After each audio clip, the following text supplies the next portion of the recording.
ಹೊಲಕ್ಕೂ ಹೋಗಲಕ್ಕೂ ಉಡಬೇಕಾಗುತ್ತದೆ. ಚಕಡೆಗಳು ರಾಶಿಗಳು ಮನೆಗೆ ತರಲು ಸಹಾಯ ಆಗುತ್ತದೆ. ನನ್ನ ಹೆಸರು ಕಿರಣ್ ಕುಮಾರ್ ಬಸವರಾಜ್. ನಾನು 6ನೇ ತರಗತಿಯಲ್ಲಿ ಓದುತ್ತಿದ್ದೇನೆ. ಇದು ಮರ ಕಾಳುಗಳನ್ನು ಸ್ವಚ್ಛ ಮಾಡಲು ಬರುತ್ತದೆ ಮತ್ತು ಕಾಳುಗಳನ್ನು ಬೇರ್ಪಡಿಸಲು ಬರುತ್ತದೆ ಮತ್ತು ಅಕ್ಕಿಯನ್ನು ಸ್ವಚ್ಛ ಮಾಡಲು ಬರುತ್ತದೆ. ನನ್ನ ಹೆಸರು ಬಸವರಾಜ್ ಜಾಧವ್. ನಾನು 6ನೇ ತರಗತಿಯಲ್ಲಿ ಓದುತ್ತಿದ್ದೇನೆ.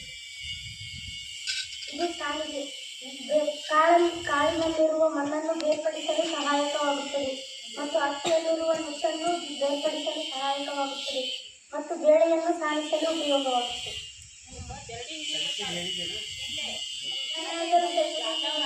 ಆರನೇ ತರಗತಿಯಲ್ಲಿ ಓದುತ್ತಿದ್ದೇನೆ. ಇದರಿಂದ ರೊಟ್ಟಿ ತುಂಬಾಕು ಬರುತ್ತದೆ, ಜೋಳ ತುಂಬಾಕು ಬರುತ್ತದೆ, ಗೋಧಿ ತುಂಬಾಕು. ನನ್ನ ಹೆಸರು ಹರಿಗಲ್ ಆಯ್ತು. ನಾನು 6ನೇ ತರಗತಿಯಲ್ಲಿ ಓದುತ್ತಿದ್ದೇನೆ. ಇದು ಹೇಳುತ್ತೇನೆ. ಮೊದಲನೆಯ ಉಪಯೋಗ, ಇದರಿಂದ ಹಸಿ ಬಸಲು ಬರುತ್ತದೆ. ಎರಡನೆಯ ಉಪಯೋಗ, ಹೊಲದಿಂದ ಹುಲ್ಲನ್ನು ಮನೆಗೆ ತರಲು ಬರುತ್ತದೆ.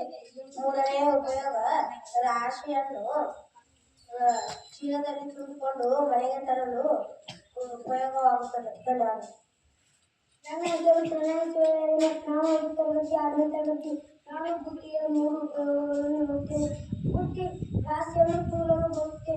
ಬುಟ್ಟಿಯು ರಾಶಿಯನ್ನು ಚೀಲಕ್ಕೆ ತುಂಬಲು ಬರುತ್ತೆ. ಬುಟ್ಟಿಯು ಮಿಷನ್ ಹಾಕಲು ಬರುತ್ತೆ. ಧನ್ಯವಾದಗಳು. ನನ್ನ ಹೆಸರು ಮಂಜುನಾಥ್ ಅಂಗಡಿ. ನಾನು 6ನೇ ತರಗತಿಯಲ್ಲಿ ಓದುತ್ತಿದ್ದೇನೆ. ನಾನು ಕೊಡುವ ಬಗ್ಗೆ 3 ಉಪಯೋಗಗಳನ್ನು ಹೇಳುತ್ತೇನೆ. ಮೊದಲನೆಯ ಉಪಯೋಗ, ಕುಡುಗೋಲಿನಿಂದ ಜೋಳ ಕೊಯ್ಯಲು ಬರುತ್ತದೆ. ಎರಡನೆಯ ಉಪಯೋಗ, ಗೋಧಿ ಕೊಯ್ಯಲು ಬರುತ್ತದೆ. ಮೂರನೆಯ ಉಪಯೋಗ, ಹುಲ್ಲು ಕೊಯ್ಯಲು ಬರುತ್ತದೆ. ಧನ್ಯವಾದಗಳು.